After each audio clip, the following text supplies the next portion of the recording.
আমরা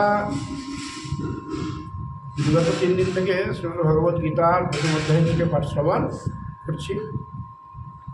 গত দিনে আমাদের 29 নম্বর শ্লোক পর্যন্ত পাঠ হয়ে তারপরে বিশ্রাম হয়েছিল, তাই না? 30 নম্বর থেকে হবে। এখন আমরা একটু পেছনে কি কি জানলাম সংক্ষেপে 2-1টি কথার মাধ্যমে একটু জেনে নিই। এই শ্রীমদ্ ভগবদ গীতা আমরা প্রত্যেকে জানি মহাভারতের একটি অংশ। আর এই শ্রীমদ্ ভগবদ গীতা যুদ্ধক্ষেত্রে কি হয়েছিল? শ্রীকৃষ্ণ কর্তৃক আমরা প্রাপ্ত হয়েছি। চিন্তা করুন যে এই শ্রীমদ্ ভগবদ গীতা আমরা পেয়েছি কোন সিচুয়েশনে, এইটা আমাদেরকে বুঝতে হবে। যুদ্ধ, 2 পক্ষ রেডি অস্ত্র শস্ত্র নিয়ে, হ্যাঁ, সমস্ত কিছু সৈন্যসজ্জা আদি সব প্রস্তুত, কেবল শুরু করলেই হয়। এমন অবস্থায় অর্জুনকে সামনে রেখে ভগবান শ্রীকৃষ্ণ এই দিব্য জ্ঞান যা লুপ্ত হয়ে গিয়েছিল, এই দিব্য জ্ঞান তিনি কী করলেন না, তো সমস্ত মনুষ্য জাতিকে প্রদান করলেন। এমত অবস্থায় ভগবান শ্রীকৃষ্ণ অর্জুনকে কি শিক্ষা দিচ্ছেন, আর অর্জুনের অসুবিধাটা কি, প্রশ্নটা কি, এটা আমাদের মাথায় কিন্তু প্রথম থেকে রাখতে হবে। যে গীতার প্রেক্ষাপট, কৌরব এবং পাণ্ডব 2 পক্ষ, তারা ভাই ভাই, তাই না? হ্যাঁ, ধৃতরাষ্ট্রের পুত্রগণ তারা কৌরব নামে পরিচিত, আর পাণ্ডুর পুত্রগণ তারা পাণ্ডব নামে পরিচিত। একই সম্পত্তি, হস্তিনাপুরের রাজত্ব, পাণ্ডব এবং কৌরব তারা অর্ধেক করে ভাগ পাবে হিসাব মতো, তাই না? হ্যাঁ, এমনকি কোনো বংশের যে জ্যেষ্ঠ পুত্র হয় সেই সিংহাসনের অধিকারী হয়, জ্যেষ্ঠ পুত্রই সিংহাসনের অধিকারী হয়। আমরা রামায়ণেও দেখেছি, ভরত কিন্তু কী করেননি, মাতা কৈকেয়ীর ইচ্ছায় তিনি কিন্তু সিংহাসনে বসে রাজ পরিচালনা করার ইচ্ছা প্রকাশ করেননি, বরং তিনি অত্যন্ত দুঃখিত হয়েছিলেন। শেষ পর্যন্ত তিনি রামচন্দ্রের কাছে গিয়েছিলেন, তিনি না আসতে চাইলে তার খড়ম দুখানা নিয়ে এসে তিনি সিংহাসনের উপর রেখে রাজ্য পরিচালনা করেছিলেন। ঠিক তেমনি এখানে যুধিষ্ঠির জ্যেষ্ঠ ভ্রাতা, হিসাব মতো কার হওয়া উচিত? ধৃতরাষ্ট্রের পরেই রাজ সিংহাসনের অধিকারী হচ্ছে যুধিষ্ঠির। কিন্তু তমগুণে গুণান্বিত দুর্যোধন, দুঃশাসন আদি ধৃতরাষ্ট্রের পুত্রগণ তারা কি করলেন না, তো একবারে পরিষ্কারভাবে কৃষ্ণকে জানিয়ে দিল যে বিনা যুদ্ধে নাহি দিব সুচাগ্রমে দিদি। কৃষ্ণ প্রচুর চেষ্টা করেছেন, হ্যাঁ, বহুভাবে অর্জুনরা সহ্য করেছে তাদের অত্যাচার। কাদের অত্যাচার? কৌরবগণের অত্যাচার। সমস্ত সহ্য করেও শেষবেলা ভগবান শ্রীকৃষ্ণ তবুও কী করেছিলেন না, তো অর্জুনদের অর্থাৎ পঞ্চপাণ্ডবের ইচ্ছা অনুসারে 5টি গ্রাম চাইতে গিয়েছিলেন। কাদের কাছে? ওই দুর্যোধন, দুঃশাসনের কাছে। কিন্তু তমগুণে গুণান্বিত সেই দুর্যোধন দর্পের সঙ্গে কি বলেছিল কৃষ্ণকে, যে বিনা যুদ্ধে নাহি দিব সুচাগ্র মেদিন, অর্থাৎ সূচের আগায় যেটুকু মাটি উঠবে সেই মাটিটুকু কী করতে হবে, ওদেরকে যুদ্ধ করে আমাদেরকে হারিয়ে নিতে হবে, এমনি এমনি কিন্তু দেব না। তো ভগবান শ্রীকৃষ্ণ, ভগবান কারুর অহংকার কী করেন না, রাখেন না। কারুর অহংকার ভগবান রাখেন না, তাই না? তাছাড়া আগে থেকে তো প্রেক্ষাপট তৈরি হয়েই আছে। ভগবান শ্রীকৃষ্ণের অবতরণের কারণ যদি আমরা চিন্তা করি তাহলে বুঝতে পারবো সমস্ত আসরিক প্রবৃত্তির নাশ নাকি, আর সাত্ত্বিক প্রবৃত্তির উন্মেষের জন্য, অর্থাৎ অধর্মের নাশ এবং ধর্মের সংস্থাপনের জন্য ভগবানের আবির্ভাব হয়েছে। আর কি না, তো প্রেমিক ভক্তের প্রেম আস্বাদন করার জন্য ভগবান আবির্ভূত হয়েছে। সে কারণে দেখলেন যে এদেরকে চেষ্টা করে আর পারা গেল না। বৈষ্ণবের উচিত কেউ ভুল করলে, কুকুর কামড়ে দিয়েছে বলে দৌড়ে গিয়ে কুকুরটাকে আমি কামড়ে দেবো, এটা কিন্তু উচিত নয়, ঠিক আছে? কিন্তু একটা কুকুর যদি বারবার বাড়িতে বা পাড়ায় বা গ্রামে মানুষের ক্ষতি করে, তখন কিন্তু কুকুরটাকে কী করতে হবে, সরানোর ব্যবস্থা করতে হবে, তাই না? হ্যাঁ, ঠিক তেমনি ভগবান কিন্তু বহুভাবে চেষ্টা করেছেন অর্জুনরাও অত অপমান সহ্য করার পরেও কিন্তু চেষ্টা করেছে যাতে এত বড় ভয়ঙ্কর যুদ্ধ না হয়, কিন্তু কোনোভাবেই তা রোধ করা যায়নি। এমন অবস্থায় একদিক থেকে আমরা মনে করলে সম্পত্তির জন্য যুদ্ধ, হ্যাঁ, কিন্তু বিষয়টা তা নয়। শুধু সম্পত্তি নয়, সম্পত্তি হলে ভগবান শ্রীকৃষ্ণ অর্জুনদেরকে কী করতেন না, যুদ্ধ করার জন্য বলতেন না। শুধু সম্পত্তিটাই বিশেষ গুরুত্ব ছিল না, মূল বিষয় ছিল অধর্ম। হ্যাঁ, দুর্যোধন দুঃশাসনেরা সম্পূর্ণ অধর্ম ছড়িয়ে দিচ্ছিল গোটা পৃথিবীতে, যা মন তাই স্বৈরাচারী শাসন, যা মন তাই তারা করছিল। এই কারণে ভগবান কৃষ্ণ কী করলেন, ধর্ম পক্ষে যারা তাদেরকে একদিকে করলেন, আর একদিকে অধর্মের পক্ষে যারা তাদেরকে একদিকে। এইভাবে দুই পক্ষকে দুই দিকে নিয়ে এসে যখন যুদ্ধের জন্য সমস্ত কিছু প্রস্তুত, তখন অর্জুন ভগবানকে বলছেন, হে কৃষ্ণ, তুমি আমার রথখানি কী করো না তো দুই পক্ষের মাঝখানে নিয়ে চলো, আমি দেখতে চাই আমার বিরুদ্ধে কারা কারা যুদ্ধ করতে এসেছে। তিনি দেখলেন যে সবাই স্বজন, এবং এই স্বজন হত্যার যে কী ফল তা তিনি বুঝতে পারলেন। আমি এগুলো আগে আলোচনা করেছি, তাই বেশি কথা বললে সময় নষ্ট হবে বলে আমি আর বলছি না। সেই বিষয়ে তিনি চিন্তা করলেন যে স্বজনদের হত্যা করলে একটি ভয়ঙ্কর পরিস্থিতির সৃষ্টি হবে, এবং এই স্বজন হত্যার পাপ আমাদেরকেও ভোগ করতে হবে এবং সমস্ত কুলকে তা ভোগ করতে হবে, অর্থাৎ অনন্তকাল ধরে নরকে বাস করতে হবে। এই বৈদিক জ্ঞান তিনি জানালেন কাকে, ভগবান শ্রীকৃষ্ণকে। শ্রীকৃষ্ণ দ্বিতীয় অধ্যায়ে প্রথমে বললেন, দেখো তুমি কথাগুলো ঠিকঠাকই বলছো, তুমি পণ্ডিতের মতো কথা বলছো, জ্ঞানীর মতো কথা বলছো, অবশ্যই তুমি যে কথাগুলো বলেছো, যে পয়েন্টগুলো তুমি রেখেছো, এগুলো বেদের কর্মকাণ্ডের বিষয়, বেদের কর্মকাণ্ডের বিষয়। বেদের তিনটি ভাগ, একটা হচ্ছে কর্মকাণ্ড, একটা হচ্ছে উপাসনাকাণ্ড, একটা হচ্ছে জ্ঞানকাণ্ড। এই কর্মকাণ্ড হিসাবে তুমি যা বলছো যে এই এই ঘটনা ঘটবে, পাপ হবে, হ্যাঁ, তুমি ঠিকই বলছো, কিন্তু তুমি এগুলোর ঊর্ধ্বে গিয়ে চিন্তা করছো না, এগুলোর ঊর্ধ্বে গিয়ে তুমি চিন্তা করছো না। একজন ক্ষত্রিয় কর্তব্যকর্ম কি না, তো জাতিকে রক্ষা করা, হ্যাঁ, ধর্মকে রক্ষা করা, প্রজাগণকে রক্ষা করা। তা তুমি একজন উৎকৃষ্ট ক্ষত্রিয় হয়েও কি করছো না, না তুমি তোমার কর্তব্য কর্ম থেকে বিরত থেকে তুমি পাপ পুণ্যের কথা চিন্তা করছো। তাহলে বেশ, তুমি শোনো কি না, তো দেখো তুমি যাদেরকে মারবে তাদেরকে কখনো মারা যায় না, কারণ এই যে জীব দেহ, এই দুটি প্রকৃতি আর পুরুষের সমন্বয়ে গঠিত। প্রকৃতি মায়া, আর পুরুষ হচ্ছেন চিন্ময় আত্মা। হ্যাঁ, তাই এই প্রকৃতিও নষ্ট হয় না, প্রকৃতি থেকে আমাদের সমস্ত উপাদান সংগ্রহ করে এই দেহটা তৈরি হয়েছে। যদি এই দেহটাকে নষ্ট করে দেওয়া যায়, আবার প্রকৃতিতে সব ফিরে যাবে, ক্ষিতিয়াপ্তায় মরুদ্বন যা ছিল। আর চিন্ময় আত্মা তো কখনো মৃত্যু হয় না, কখনো নষ্ট ন হন্যতে হন্য মানে শরীর ন জায়তে ম্রিয়তে বা কদাচিৎ নায়ং ভূত্তা ভবিতা বা ন ভূয় অজো নিত্য শাশ্বত অয়ং পুরাণ ন হন্যতে হন্য মানে শরীরে। তাহলে এই জীবাত্মাকে ধ্বংস করা যায় না। তো এই সমস্ত তুমি জেনে গেলে, এখন তোমার কি করা উচিত, যুদ্ধ করা উচিত, অর্থাৎ কর্তব্য কর্ম করা উচিত। সেইটা এবারে তিনি বলতে শুরু করবেন, 30 নম্বর শ্লোক থেকে শুরু করবেন। দেহি নিত্যং অবদ্ধয়ং দেহে সর্বস্ব ভারত তস্মাৎ সর্বাণি ভূতানি নতং সচিতুর্মর্হসি। বলছে, হে অর্জুন, এই আত্মা সকল দেহেই সর্বদাই অবদ্ধ। এই দেহে যে চিন্ময় আত্মা অবস্থান করছেন, সেই চিন্ময় আত্মা অবদ্ধ, অর্থাৎ তাকে বধ করা যায় না। এই কারণে কোনো প্রাণীর জন্য তোমার কি করা উচিত নয়, শোক করা উচিত নয়। এই বললেন। এরপরে তিনি 31 নম্বর শ্লোকে বলছেন, স্বধর্মন অপি চাবেক্ষ ন বিকম্পিতুর্মর্হসি ধর্ম্যাদিযুদ্ধাচ্ছে অন্যাৎ ক্ষত্রিয়স্য ন বিদ্যতে। বলছে, নিজ ধর্মের দিকে তুমি যদি দৃষ্টি রাখো, তুমি একজন ক্ষত্রিয়, তাই ক্ষত্রিয় হিসাবে তোমার কর্তব্য কর্মের দিকে যদি তুমি দৃষ্টি রাখো তাহলেও কিন্তু তোমার ভয়ে ভীত হওয়া উচিত নয়। ক্ষত্রিয় হিসাবে তোমার কি করা উচিত?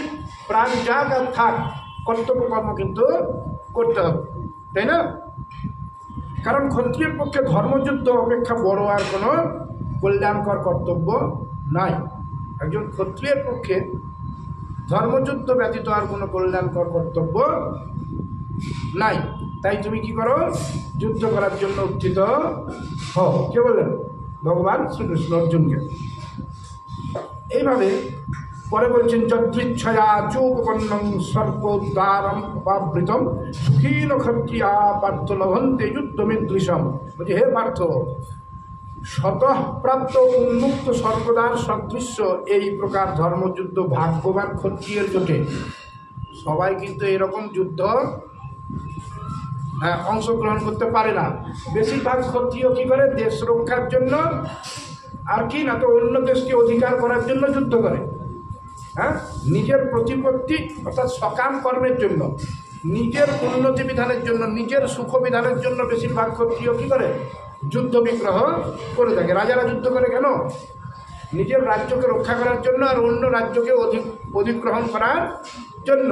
কিন্তু এই যে যুদ্ধ হচ্ছে এইটা কিন্তু কোনো রাজ্যকে অধিগ্রহণ করার জন্য না, বা নিজের প্রতিপত্তি প্রতিষ্ঠা করার জন্যও কিন্তু নয়। অন্য রাজ্য বলে তখন কোনো রাজ্য ছিল না, গোটা পৃথিবী ছিল হস্তিনাপুরের আন্ডারে। তাই অন্য রাজ্য বলে কোনো রাজ্য ছিল না, সবই ছিল ওদেরই আন্ডারে, তাই না? আর কি এখানে প্রতিপত্তি স্থাপনের কথাও কিন্তু আসেনি। প্রতিপত্তি স্থাপনের জন্য কিন্তু অর্জুন, যুধিষ্ঠির, ভীম, নকুল, সহদেব, কৃষ্ণ সহ এরা কিন্তু যুদ্ধ করতে আসেনি। কিসের জন্য এসেছিল?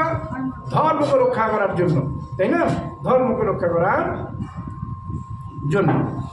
তাই বলছে, এই যে শতপ্রাপ্ত, তুমি যে সহসায় প্রাপ্ত হয়েছ, এরকম ধর্মযুদ্ধ সবার কপালে জোটে না। তোমার পক্ষে সহসায় তুমি প্রাপ্ত হয়েছো ঠিকই, তাই না? তাই এই শতপ্রাপ্ত উন্মুক্ত স্বর্গদ্বার সদৃশ্য, অর্থাৎ এই ধর্মযুদ্ধে অংশগ্রহণ করে যদি কেউ মৃত্যুবরণ করে তার কী হবে? স্বর্গপ্রাপ্তি হবে। তার কী হবে? স্বর্গপ্রাপ্তি হবে। অনেকে বলে যে ব্যাটেল ফিল্ডে অর্থাৎ যুদ্ধক্ষেত্রে, রণক্ষেত্রে যদি কারোর মৃত্যু হয় তাহলে উভয় পক্ষেরই কী হয় না, তো স্বর্গপ্রাপ্তি হয় না। এটা ভুল। গীতার এই কথাটাকে নিয়ে সবাই অনেকে বলে যে যারাই যুদ্ধক্ষেত্রে মারা যায় তারাই স্বর্গপ্রাপ্ত হয়। তা না, নিষ্কামভাবে যদি তারা যুদ্ধ করে, নিজস্ব কোনো কামনা বাসনা যদি না থাকে, যদি জাতিকে রক্ষা করার জন্য, ধর্মকে রক্ষা করার জন্য, দেশকে রক্ষা করার জন্য, সমাজকে রক্ষা করার জন্য সে যুদ্ধে প্রাণ দেয়, তাহলে তার স্বর্গলাভ হবে।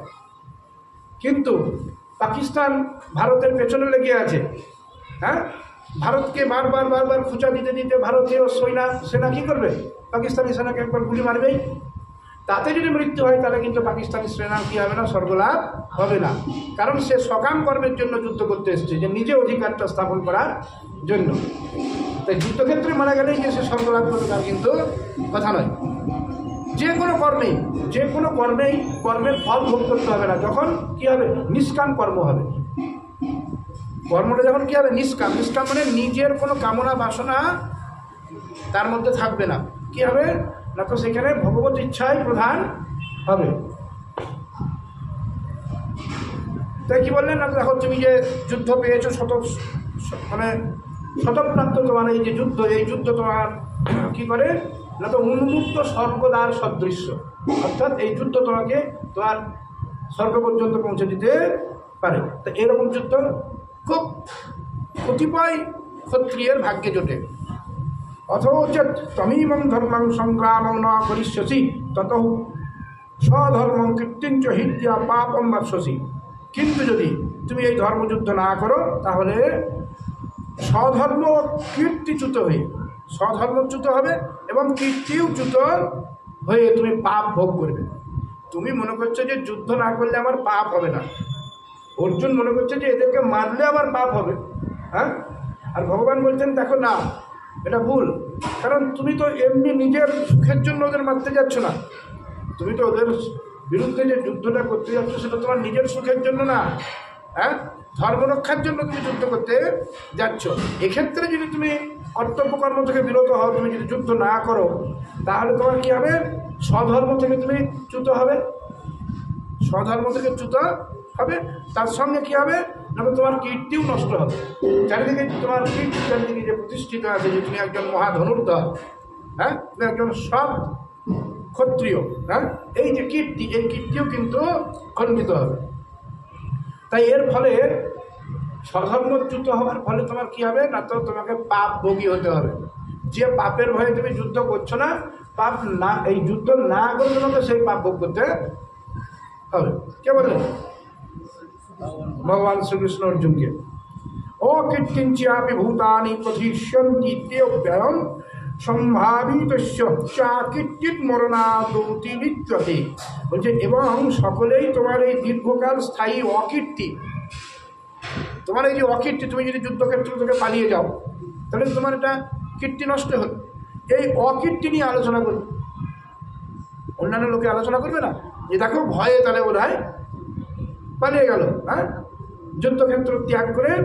বলছে একজন ক্ষত্রিয়ের পক্ষে যুদ্ধক্ষেত্র ত্যাগ করে চলে যাওয়া মৃত্যু সম, মৃত্যু সম। হ্যাঁ, তাই কি বলছেন না, তো দেখো মাননীয় ব্যক্তির পক্ষে এই ধরনের অকীর্তি কিন্তু অধিক যন্ত্রণাদায়ক এবং মৃত্যু সম। একজন মাননীয় ব্যক্তি, অশ্বত্থামার কি করা হয়েছিল? অশ্বত্থামা যখন পঞ্চপুত্রকে হত্যা করলেন ঘুমন্ত অবস্থায়, দ্রৌপদীর, হ্যাঁ, পুত্রগণকে যখন হত্যা করলেন তখন অশ্বত্থামাকে দড়ি দিয়ে বেঁধে নিয়ে আসা হয়েছিল। অর্জুন এবং শ্রীকৃষ্ণ কী করেছিলেন না, তো সেই নরাধম ব্রাহ্মণাধমকে দড়ি দিয়ে রজ্জু দ্বারা বদ্ধ করে নিয়ে এসেছিল দ্রৌপদীর পায়ের কাছে। তা দ্রৌপদীর সঙ্গে সঙ্গে বললেন যে এর বন্ধন মুক্ত করে দাও। হ্যাঁ, ইনি যতই অপরাধ করুন, ইনি ব্রাহ্মণ, হ্যাঁ, ব্রাহ্মণ সর্বদা অবদ্ধ। ব্রাহ্মণ যতই অপরাধ করুক, ব্রাহ্মণকে কী করা যায় না, বধ করা যায় না। শ্রীকৃষ্ণ বলছেন, ইন্ডিকেট করছেন কাদেরকে? অর্জুন, ভীম, নকুল, সহদেব সবকে বলছেন দেখো আততায়ীকে কখনো ছেড়ে দিতে হয় না। যে আততায়ী ঘুমন্ত অবস্থায় শিশুদের হত্যা করেছে, হ্যাঁ, এরকম আততায়ীকে ছেড়ে দিতে হয় না, তাকে কিন্তু মৃত্যুদণ্ড দেওয়াই উচিত।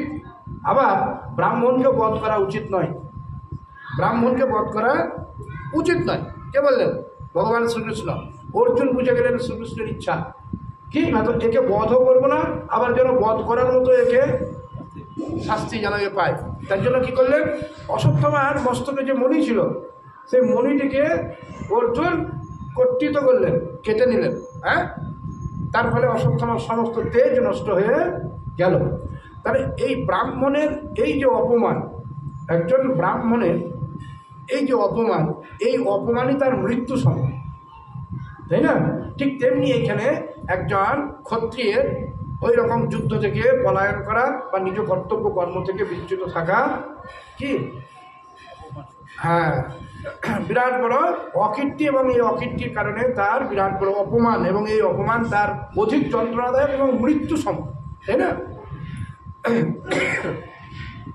ভগবান বহুভাবে বোঝানোর চেষ্টা করছেন, হ্যাঁ, আত্মতত্ত্ববিদ্যা দিয়ে বোঝানোর চেষ্টা করছেন, বাইরে সামাজিক জ্ঞান দিয়েও বোঝানোর চেষ্টা করছেন। এগুলো সামাজিক বিষয়। কে আমাকে সম্মান করলো, কে আমাকে অপমান করলো, এটা একজন সাধকের কাছে কোনো গুরুত্ব নাই। কে আমাকে সম্মান করলো, কে আমাকে অপমান করলো, এটা একটা সাধকের কাছে কোনো গুরুত্ব নাই। হ্যাঁ, সমদৃষ্টি সম্পন্ন হলে কিন্তু এর কোনো গুরুত্ব নাই। কিন্তু ভগবান বোঝাতে চাইছেন, আত্মতত্ত্ববিদ্যা দিয়ে বোঝালেন দেখো আত্মাকে কখনো মারা যায় না, তুমি মনে করছো মারবো, এটা ভুল। হ্যাঁ, আবার তিনি সামাজিক জ্ঞান দিয়েও বোঝাচ্ছেন যে দেখো তুমি যদি না করো তোমার অকীর্তি চারিদিকে ছড়াবে, সবাই তোমার নামে উল্টো পাল্টা বলবে, দেখো পালিয়ে গেল লোক থেকে ভয়ে। হ্যাঁ, তাহলে একজন বিখ্যাত ক্ষত্রিয়ের পক্ষে কিন্তু এরকম অকীর্তি তার মৃত্যু সম। ভয়াত্রনাদু পরতং মংসন্তে ত্বং মহারথঃ যেষাং চ ত্বং বহুমত ভূত্বা যশস্বী লাঘবম। বলছে আর যাদের দৃষ্টিতে তুমি খুবই সম্মানিত ছিলে, যারা তোমাকে খুব সম্মান করতো একজন ধনুর্ধর হিসাবে, বিখ্যাত ধনুর্ধর হিসাবে, তাদের চোখে তুমি হেয় হয়ে যাবে, তোমাকে সবাই ছোট মনে করবে, তাই না? তাই এই মহারথীগণ মনে করবেন যে তুমি ভয়বশত হয়তো যুদ্ধ থেকে বিরত হয়েছ। এই মহারথীগণ যারা তোমার বিরুদ্ধে দাঁড়িয়ে আছে তারা মনে করবে যে তুমি ভয়বশত হয়তো, অর্জুন ভয়বশত করছেন না, তিনি কি রক্ষা করার চেষ্টা করছেন না তো কুল রক্ষা করার চেষ্টা করছেন। কেন? না তো কুল রক্ষা না হলে কুলধর্ম নষ্ট হবে। কুলধর্ম নষ্ট হয়ে গেলে কী হবে? স্ত্রীগণ ব্যভিচারী হবে। স্ত্রীগণ ব্যভিচারী হবে, সেই সমস্ত কুলঘাতকগণ এবং কুল সবই নরকে পতিত হবে। তো এই কথা চিন্তা করে অর্জুন যুদ্ধ করবেন না বলছেন।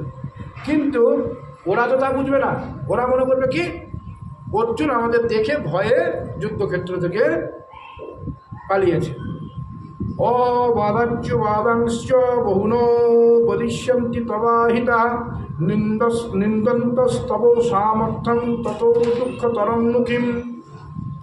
তোমার শত্রুরা তোমার সামর্থ্যের নিন্দা করে অনেক অকথ্য কথা বলবে।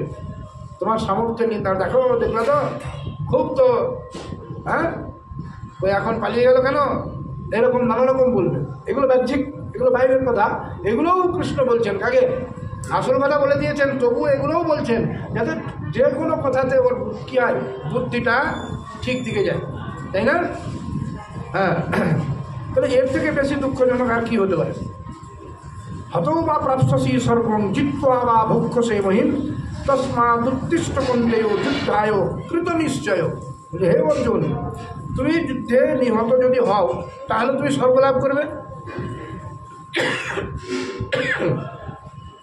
হে অর্জুন, তুমি যদি এই যুদ্ধে নিহত হও, যেহেতু এটা ধর্মযুদ্ধ, হ্যাঁ, তুমি নিষ্কামভাবে এই যুদ্ধে অংশগ্রহণ করছো, তাই তোমার কী হবে? স্বর্গলাভ করবে। আর যদি তুমি যুদ্ধে জয়লাভ করো তাহলে এই শশা করা পৃথিবীর রাজত্ব তুমি প্রাপ্ত হবে। দুদিকেই লাভ। কিন্তু যুদ্ধ না করে তোমার কী লাভ? বুঝুন ভালো করে। যুদ্ধ না করলে কী হবে? পাপ ভোগ করবে। আর যুদ্ধ করলে যদি মারা যায় তাও স্বর্গলাভ হবে। আর যদি মারা না যায়, জিতলে কী হবে? না তো গোটা পৃথিবীর রাজত্ব প্রাপ্তি হবে। তাহলে যুদ্ধ করাটাই বেটার, তাই না? এটাই কে শিক্ষা দিচ্ছেন? ভগবান শ্রীকৃষ্ণ। কেন? কার্পণ্য দোষ বহুত স্বভাব ইচ্ছামি তং ধর্ম সম্মূঢ়চ্ছেতা তচ্ছেয় নিশ্চিতং ত্বং ব্রূহিতন্মে। হ্যাঁ, শিষ্যস্তেহং ত্বং স্বাধিমাং প্রপন্নম। বললেন আমি তোমার শিষ্য, তুমি আমাকে সঠিক পন্থা প্রদান করো। কী বলছেন? তাতে এবারে তুমি কী করো? না তো কর্মযোগের কথা শোনো। যা শ্রবণ করলে কী হয়? না তো অনায়াসে কর্মবন্ধন থেকে মুক্তি লাভ হয়। আর আমি বলছিলাম কি, না তো কর্মবন্ধনটা কি, এটা আমাদেরকে তো বুঝতে হবে, তাই না? কর্মবন্ধন হচ্ছে আমরা যা কর্ম করি, একটা হচ্ছে অকর্ম, একটা বিকর্ম, আর একটা কর্ম। একটা কর্ম, একটা অকর্ম, একটা বিকর্ম, এই 3 প্রকার কর্ম আছে, গীতায় বলা হয়েছে। আমরা পরে পরে জানবো। হ্যাঁ, তা আমরা যেমন আমরা যদি কী করি, না তো নিজের সুখ বিধানের চিন্তা নিয়ে যদি কর্ম করি, আমরা নিজস্ব সুখ বিধানের চিন্তা নিয়ে যদি কর্ম করি, তখন তাকে কি বলা হয়? হ্যাঁ, তাকে কর্ম বলা হয়।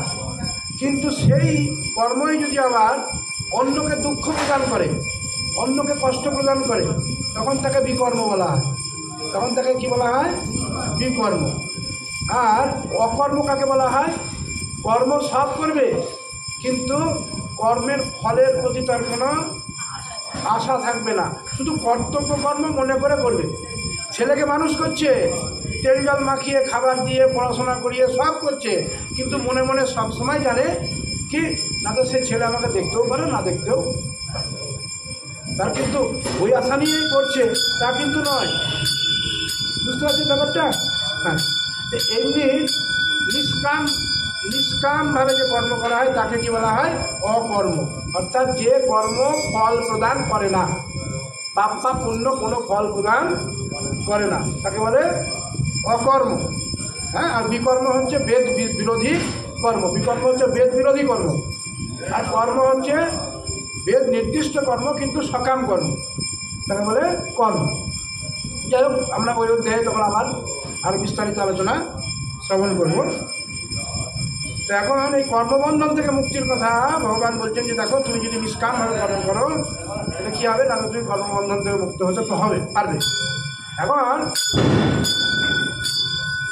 এইখানে যে আমরা জন্ম মৃত্যুর চক্রে ঘুরছি, এর মূল কারণটাই হচ্ছে কর্মবন্ধন। হ্যাঁ, আমরা যে কর্ম করি যদি কর্ম করি, সকাম কর্ম করি, তাহলে সেই কর্মের ফল ভোগ করার জন্য আমাদেরকে কী করতে হবে? এক জন্মে তো আমি সেই কর্মের ফল ভোগ করতে পারবো না। আমি তো একটা উদাহরণ দিলাম। একজন গোহত্যাকারীকে কী করতে হয়? কোটি কল্পকাল নরকবাস করতে হয়।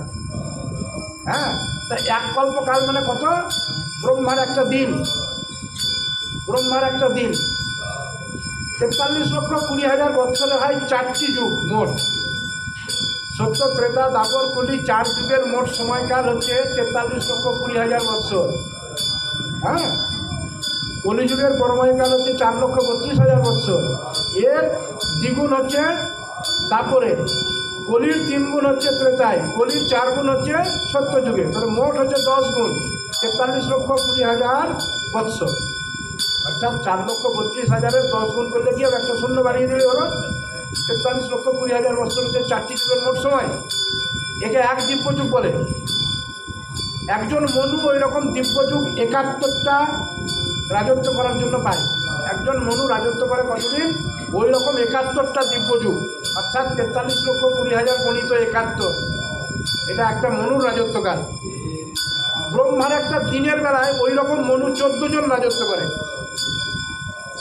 তাহলে 43,20,000 গণিত 71 গণিত 14, এটা হচ্ছে ব্রহ্মার ডে টাইম। ডে ইন্টু 2 হলে রাত্রি, অর্থাৎ 24 ঘন্টা। কার?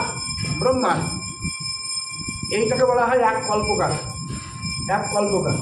আর ওই মনুর যে টাইমটুকু 71 দিব্যযুগ, তাকে বলে মন্বন্তর। এসব সময়ের বিভাগ ভাগবতমে আছে, খুব সুন্দরভাবে সূক্ষ্মভাবে বর্ণনা করা হয়েছে। তো এই যে চিন্তা করুন, তাহলে 43,20,000 গণিত 71 গণিত 14 গণিত 2, বিশাল ব্যাপার, তাই না? এত সময়কে এক কল্প বলে। কোটি কল্পকাল ভোগ করতে হয়, বুঝতে পারছেন? তো এক জন্মে আমাদের কর্মফল কিন্তু আমরা ভোগ করতে পারি না। তার জন্য আমাদেরকে বারবার এই কর্মফল ভোগ করার জন্য কি করতে হয়? দেহ গ্রহণ করতে হয়। দেহ না প্রাপ্ত হলে তো কর্মফল ভোগ হবে না। কি বারবার জন্ম মৃত্যু চক্রে আসার একমাত্র কারণই হচ্ছে কর্মফল ভোগ। তো এই কর্মফল থেকে আমরা মুক্ত তখনই হতে পারবো যখন আমরা ভগবান কর্তৃক কর্মযোগ জানতে পারবো। তখন আমরা কর্ম করেও কর্মের ফল প্রাপ্তি হবে না। তাকে কি বলা হয়? অকর্ম।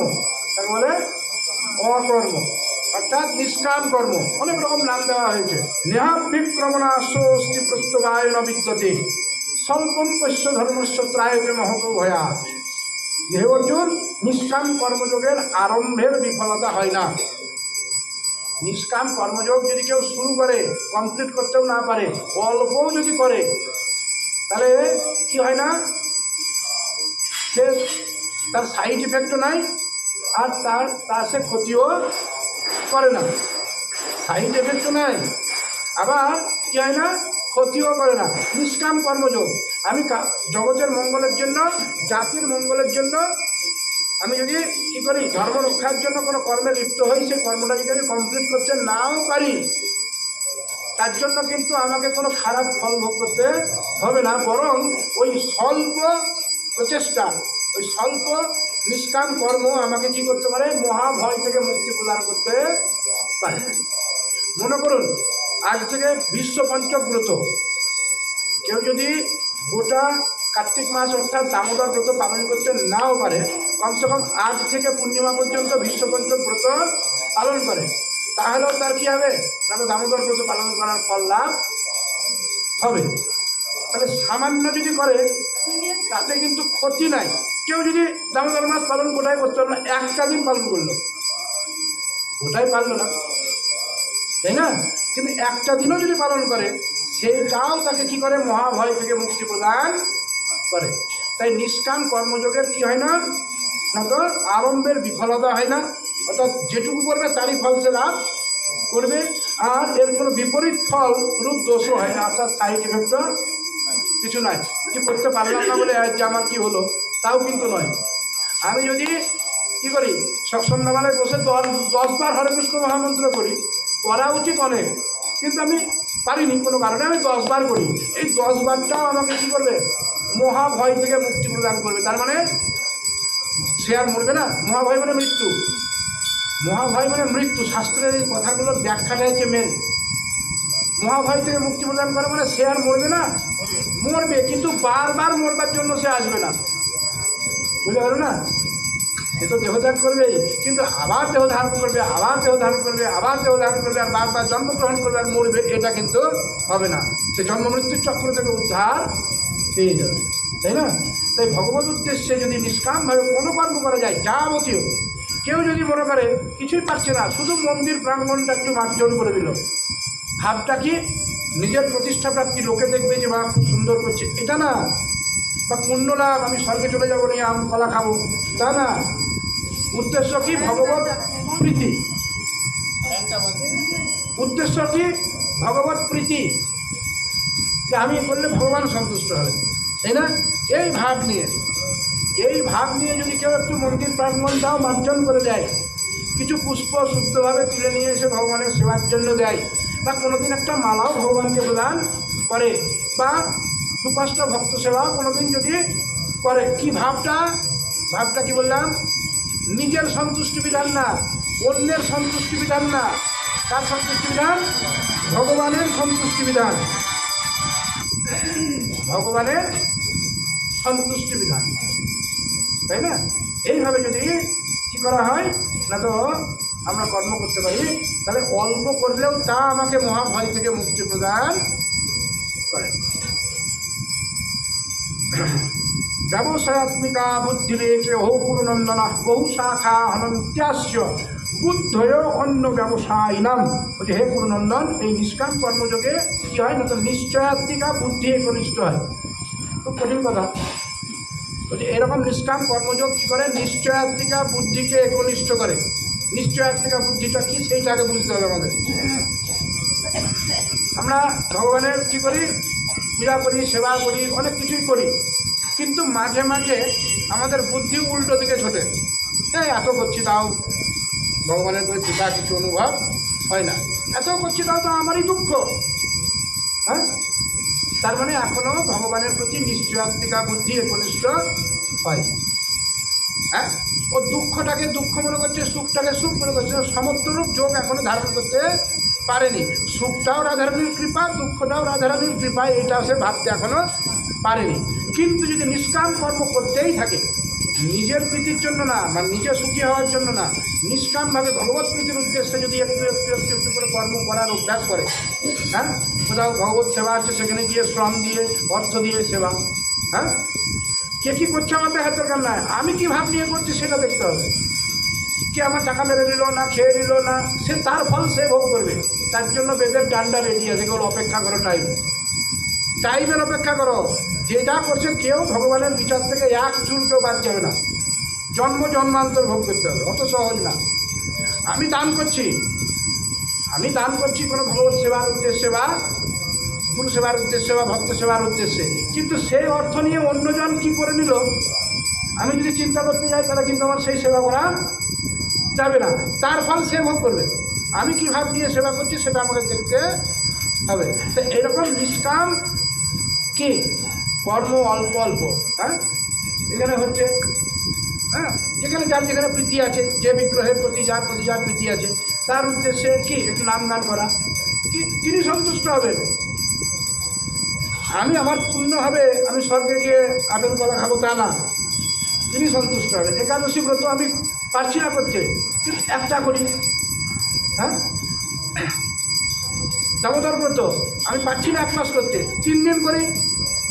এই যে অল্প অল্প করা নিষ্কাম, কি পুণ্য অর্জনের উদ্দেশ্যে নয়, ভগবান সন্তুষ্ট হবেন এই মনে করে যদি করতে থাকে, তাহলে এরকম করতে করতে করতে করতে তার কি হয় না, তো ওই যে বুদ্ধিটা কি ছিল বিচলিত, তখনই এইদিকে তখনই ওই দিকে, তাই না? তার মানে স্বার্থ চিন্তা, এই স্বার্থ চিন্তাটা নষ্ট হয়ে যাবে। তখন তার নিশ্চয়াত্মিকা বুদ্ধিটা একনিষ্ঠ হবে, একমুখী হবে, একাগ্র হবে মন। যতই ঝড় বাধা বিপত্তি সুখ দুঃখ যায় আসুক, কী হবে না, তো তার মতি কখনো বিভ্রান্ত হবে না। একে বলছে নিশ্চয়াত্মিকা মতি বা নিশ্চয়াত্মিকা বুদ্ধি। তো এই নিশ্চয়াত্মিকা বুদ্ধিটা কী হয় না, তো নিষ্কাম কর্মযোগ সাধন করতে করতে করতে করতেই ধীরে ধীরে নিশ্চয়াত্মিকা বুদ্ধিটা দৃঢ় হয়। তার আগে হয় না, তার আগে কিন্তু হয় না। তার জন্য আমাদের কী করতে হবে, চেষ্টা করতে হবে এরকম নিষ্কাম কর্ম, এমনকি সংসারের সমস্ত কর্ম আমাকে ওই রকম নিষ্কাম চিন্তাভাবনা নিয়ে করতে হবে। আর করতে করতে করতে করতে ভগবত কৃপায় আমার নিশ্চয়াত্মিকা বুদ্ধি একনিষ্ঠ হবে। কিন্তু অস্থির চিত্ত যারা, যাদের চিত্ত স্থির হয়নি, হ্যাঁ, সকাম ব্যক্তি যারা, তাদের বুদ্ধি কিন্তু বহু শাখা বিশিষ্ট এবং বহুমুখী। ক্ষণে ক্ষণে তারা বিভিন্ন কথা ভাববে, তারা ক্ষণে ক্ষণে অপরাধ করবে। তাই হে অর্জুন, তুমি কি করো, তো নিষ্কাম কর্মযোগের অভ্যাস করো, তাহলে তোমার নিশ্চয়াত্মিকা বুদ্ধি স্থির হবে। হ্যাঁ, অন্যদের মতো তোমার বুদ্ধি বিভিন্ন দিকে ছুটবে না। তুমি যে নানা রকম ভাবছো, এই হবে তাই হবে নাই হবে, হ্যাঁ, তুমি যখন আমার কাছে গিয়েছিলে যুদ্ধের জন্য প্রার্থনা করতে, যে কৃষ্ণ তুমি আমাদের সঙ্গ দাও, তখন তুমি জানতে না যে তুমি কাকে মারবে, কাদের বিরুদ্ধে তোমাকে যুদ্ধ করতে হবে, তুমি জানতে না, তখনও তুমি জানতে। কিন্তু এখন তোমার এই অবস্থায় এমন কি হলো যার জন্য তুমি যুদ্ধ করবো না বলছো? তার মানে তোমার নিশ্চয়াত্মিকা বুদ্ধি একনিষ্ঠ হয়নি। কোনটা করা উচিত আর কোনটা করা উচিত নয় তুমি এখনো পর্যন্ত স্থির করতে পারোনি। তোমার ধর্মের দিকে তুমি চিন্তা করছো না। কে বললেন? ভগবান শ্রীকৃষ্ণ। যামিমাম পুষ্পিতাং বাচং প্রবদ্ধন্ত বিপশ্চিতঃ বেদবাদরতঃ পার্থ নান্যস্থিতিবাদিনঃ কামাত্মান স্বর্গপরাজন্য কর্মফলপ্রদাম ক্রিয়া বিশেষ বহুলাং ভোগৈশ্বর্য গতিং প্রতি ভোগৈশ্বর্য প্রসক্তানাং তয়াপহৃত চেতসাম ব্যবসায়াত্মিকা বুদ্ধি সমাধৌ ন বিধীয়তে। বলছে যারা ভোগে আসক্ত চিত্ত, যারা পার্থিব রূপ রস গন্ধ স্পর্শ শব্দ আদি বিষয় আমরা যে ভোগ করি না, আমি আগে কিন্তু প্রচুর ব্যাখ্যা করেছি এইগুলো নিয়ে। হ্যাঁ, আমরা জগতে যা ভোগ করি, এই ভোগ্য বিষয় পাঁচখানা, এর বাইরে কিছু নেই। সেটা কি? রূপ একটা, সব কিছুর রূপ কিন্তু আমরা ভোগ করি, তাই না? সব কিছুর রূপ ভালো করে চিন্তা করবেন, নিজে ধ্যান চুপচাপ বসে বুঝতে পারবেন। হ্যাঁ, রূপ একটা ভোগের বিষয়। একটা মেয়ে দেখতে গেলেন, একটা ছেলে দেখতে গেলেন, প্রথমে আগে কী করবেন? তার রূপ দেখবেন, তারপর তার গুণ, তার কথাবার্তা, চলন, চরিত্র সব দেখবেন পরে। হ্যাঁ, একটা কাপড় কিনতে গিয়ে সে কাপড়টাও কিন্তু আগে তার ছাপটা দেখবেন। একটা গয়না বানাতে গেলেও তার ডিজাইনটা দেখবেন। একটা বাড়ি বানাতে গেলে তার প্যাটার্নটা আপনি, হ্যাঁ, একটা বাড়ির রং করতে গেলে সেটারও ক্যাটালগ দেখে কোনটা ভালো লাগছে আমাকে, আমার পক্ষে কোনটা ভালো। কাউকে কালো ভালো লাগতে পারে, কাউকে নীল ভালো লাগতে পারে, কাউকে হলুদ ভালো লাগতে পারে। ভালো লাগাটা স্যার নিজের উপর নির্ভর করছে। এইগুলো হচ্ছে রূপ। এই রূপটা আমাদের একটি ভোগের বিষয়। ঠিক তেমনি রস একটা ভোগের বিষয়, যেটা আমরা খাদ্যের মাধ্যমে জিহ্বা দ্বারা আস্বাদন করি। গন্ধ নাসিকার দ্বারা আমরা, তাই না? এখানে যদি দুর্গন্ধ উঠে কেউ থাকতে পারবে? কারণ আমরা ওটা ভোগ করতে চাই না, আমরা সুগন্ধ চাই, তাই না? তাহলে গন্ধটা একটা ভোগের বিষয়। তাহলে রূপ, রস, গন্ধ, আর হচ্ছে স্পর্শ, আর একটা হচ্ছে শব্দ। স্পর্শ সুখ আমরা অনুভব করি বিভিন্ন জায়গায়, তাই না? সন্তানকে চেপে ধরে, কাপড় চোপড়, গদি, বিছানা নরম, এসব তো আছেই। হ্যাঁ, আমার সন্তানকে চেপে ধরে একটা স্পর্শ সুখটা অনুভব হয়, তাই না? নিজের সন্তানকে জড়িয়ে ধরে একটা সুখ অনুভব হয় না? তো সেই সুখটা কী সুখ? স্পর্শ সুখ, তাই না? স্বামী তার স্ত্রীকে জড়িয়ে ধরে, স্ত্রী তার স্বামীকে জড়িয়ে ধরে একটা সুখ অনুভব করে, সেই সুখটা কী সুখ? স্পর্শ সুখ। হ্যাঁ, তাই না? তাহলে এই স্পর্শ একটা সুখ, যার জন্য জীব ঠিক হচ্ছে না, তো নিরন্তর কর্মে লিপ্ত আছে, তাই না? তাহলে আর শব্দটাও একটা সুখের বিষয়, একটা ভোগের বিষয়। আমরা যে কথা বলি, কথার মধ্যে আমার যদি কথার মধ্যে কী থাকে? অশ্লীলতা থাকে, তাহলে আমার কথা শোনার জন্য কেউ বসে থাকবে এখানে? কোথায় কোথায় যদি আমি কটু বাক্য ব্যবহার করি, কেউ কিন্তু শুনবে না, তাই না? কারণ এটা কেউ চায় না। সবাই চাই মিষ্টি, মধুর, সুন্দর, হ্যাঁ, ভালো কথা, তাই না? তাহলে এই শব্দটাও একটা ভোগের। জোরে আওয়াজ হলে কেউ থাকতে পারবে না। তাহলে শব্দটা একটা ভোগের বিষয়, তাই না? তাহলে রূপ, রস, গন্ধ, স্পর্শ, শব্দ, এই পঞ্চ বিষয় আমরা চোখ, কান, নাক, জিভ, ত্বক দ্বারা অনুভব করি।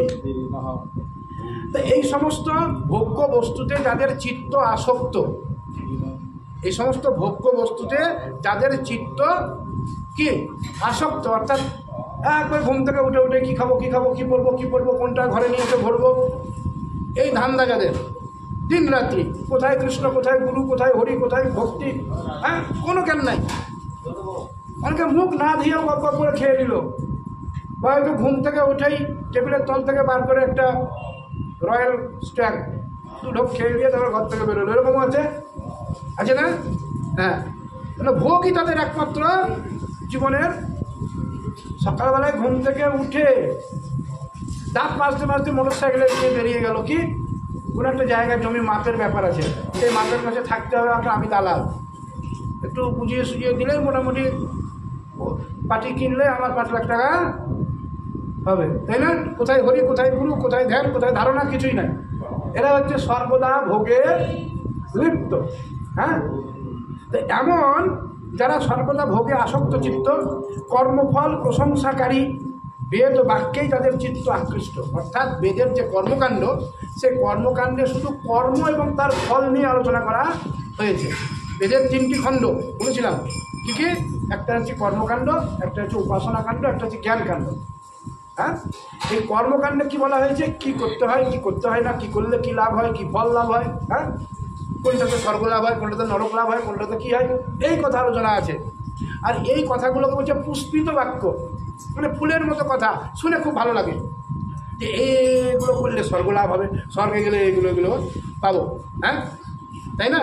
যারা লটারি কাটার যারা মাস্টার, তারা দেখবেন কাটছে, কি চিন্তা করে, পাবো না মনে করে, এইবার ঠিক আমার লেগে যাবে, লেগে গেলেই আমার এত টাকা পেলে গাড়ি বাড়ি অমুক তসুক যে যা সব কিছু আমার হাতের মুঠোয়, তাই না? হ্যাঁ, তাহলে এইরকম ওই বেদের সেই সমস্ত পুষ্পিত বাক্যকে শ্রবণ করে তারা কর্মের দিকে লিপ্ত হয়। কেমন? সকাম কর্ম, যে এইটা করলে স্বর্গ লাভ হবে, এইটা করলে এই হবে, এইটা করলে তাই হবে। হ্যাঁ, তাই বলছে যাদের বুদ্ধিতে স্বর্গই একমাত্র পরম প্রাপ্য বস্তু, স্বর্গ ছাড়া এর থেকে উন্নত কোনো জায়গা আছে যারা জানে না, তারা মনে করে স্বর্গটাই সব থেকে শ্রেষ্ঠ জায়গা। দেখবেন বেশিরভাগ মানুষ তার মা বাবা মারা গেলে দেখে কি, আমার মাতা বা মাতৃদেব, দেবী বা পিতৃদেব কী করেছিল, তো সজ্ঞানে স্বর্গ লাভ করিয়া আছে। হ্যাঁ, তার মানে তাদের জ্ঞানে স্বর্গই হচ্ছে শ্রেষ্ঠ জায়গা, তার থেকে বড় জায়গা আর কিছু নাই। কিন্তু এটা জ্ঞান নাই। ব্রহ্মভুবন লোকা, লোক থেকে ব্রহ্মলোক পর্যন্ত টোটাল মায়ার আন্ডারে। এখানে যেমন কামক্রোধ লোভ মোহ মদ মাৎসর্য ঝগড়া কলহ অশান্তি ঝামেলা, ওইগুলোতেও আছে। হ্যাঁ, সব জায়গায় আছে। হ্যাঁ, দেবতারা এই মর্তে কেউ যদি তপস্যা করছে, তো সে কী বুদ্ধি নিয়ে করছে চিন্তা না করে তোর চলে আসছে তার তপস্যা ভঙ্গ করতে। কেন? তাহলে সিটের চিন্তা আছে, কামনা আছে, তাহলে স্বর্গে কামনা নাই? স্বর্গেও কামনা বাসনা সব কিছু আছে। তাই আমাদের জানতে হবে যে স্বর্গলাভ করে কিন্তু রাজা হওয়া যাবে না। তাই এখানে বলছে যারা ভোগে আসক্ত চিত্ত এবং কর্মফল প্রশংসাকারী, বেদবাক্যে যাদের চিত্ত আকৃষ্ট হয়ে যায়, আহা এগুলো করলে এমন এমন জিনিস পাবো, যাদের বুদ্ধিতে স্বর্গই পরম প্রাপ্য বস্তু, এবং যারা বলে থাকেন যে স্বর্গ হতে বড় আর কিছু নাই, এইরূপ অবিবেকীগণ, ভগবান বলছেন ওদিকে কি বললেন? অবিবেকী, মানে তার বিবেক নাই, বুদ্ধি নাই। হ্যাঁ, এরকম অবিবেকীগণ যে পুষ্পিত অর্থাৎ আপাত মনোহর, আপাত মনোহর মানে প্রথমে শুনতে ভালো লাগছে, দেখতে ভালো লাগছে, কিন্তু পরিণাম তার খারাপ। নিমপাতা, এই রসগোল্লা প্রথমে কি লাগে ভালো, কিন্তু তার পরিণাম কি? ব্লাড সুগার, তাই না? কিন্তু নিমপাতা প্রথমে খেতে দিত, কিন্তু তার পরিণাম ভালো, তাই না? প্রথমে যাহা অমৃতবৎ পরিণামে তাহা বিষবৎ, আর প্রথমে যাহা বিষবৎ পরিণামে তাহা অমৃতবৎ, তাই না? হ্যাঁ, তো এখানে বলছে যে সেই বেদের সেই সমস্ত পুষ্পিত বাক্য শ্রবণ করে তারা স্বর্গের থেকে উঁচু জিনিস, ভালো জিনিস আর কিছু নাই এরকম জেনে তারা ওই আপাত মনোহর, মানে কিছুক্ষণের জন্য মনকে আনন্দ প্রদান করতে পারে এমন বাক্য তারা বলেন, যা জন্মরূপ কর্মফল প্রদান করে। তারা ওই বিষয়ে আকৃষ্ট হয়ে যখন কর্মফলে লিপ্ত হয়, তখন তাদের জন্ম মৃত্যুর চক্রে আবর্তন করতে হয়। এবং ভোগৈশ্বর্য প্রাপ্তির জন্য নানা ক্রিয়ার বর্ণনা বেদে বলা আছে। সেই বাক্য দ্বারা যাদের চিত্ত অপহৃত হয়ে, যাদের চিত্ত বেদের ওই সমস্ত পুষ্পিত বাক্যে, অর্থাৎ মিষ্টি মিষ্টি কথায়, পুষ্পিত বাক্য মানে মিষ্টি মিষ্টি কথা, এই মিষ্টি মিষ্টি কথায় আকৃষ্ট হয়ে যারা কী করে ভোগৈশ্বর্যের প্রতি আসক্ত হয়, তাদের পরমাত্মাতে নিশ্চয়াত্মিকা শুদ্ধাভক্তি হতে পারে না। কে বললেন? ভগবান বলছেন যে তাদের কিন্তু পরমাত্মার প্রতি নিশ্চয়াত্মিকা শুদ্ধ ভক্তি কখনো হবে না। তাহলে একমাত্র নিশ্চয়াত্মিকা শুদ্ধ ভক্তি তখনই হবে, আমাদেরকে কি করতে হবে? সমত্বরূপ বুদ্ধিযোগ ধারণ করে, সমত্বরূপ বুদ্ধিযোগ মানে লাভে ক্ষতিতে, হ্যাঁ, পাওয়ায় না পাওয়ায়, শীতে গ্রীষ্মে, মানে অপমানে সমানভাবে থাকার চেষ্টা করতে হবে। জানতে হবে যেটা মায়ার বিকার, এটা বিষয়ের সঙ্গে ইন্দ্রিয়ের সংযোগের কারণে উৎপন্ন হয়েছে, এটা বেশিক্ষণ থাকবে না। এখনই আমাকে মালা পরাচ্ছে, এখনই আমাকে প্রণাম করছে 10 জন, হ্যাঁ, এটা কিন্তু বেশিক্ষণ থাকবে না। আবার হয়তো রাস্তায় বেরোতে বেরোতে কেউ গালও দিতে পারে, তাই না, তাই না? তো এটা মনে রাখতে হবে যে মান অপমান, শীত গ্রীষ্ম, লাভ ক্ষতি সমান ভেবে সমগ্র বুদ্ধিযোগ ধারণ করে যদি কী করা হয়, নিষ্কাম কর্ম করা হয়, তবেই একমাত্র এই নিশ্চয়াত্মিকা বুদ্ধিযোগ স্থিত হবে। অর্থাৎ নিশ্চয়াত্মিকা বুদ্ধি স্থির হবে, তার ফলে পরমাত্মাকে প্রাপ্তি হবে, নচেত কোনোদিনই হতে পারে না। রাধেই রাধে।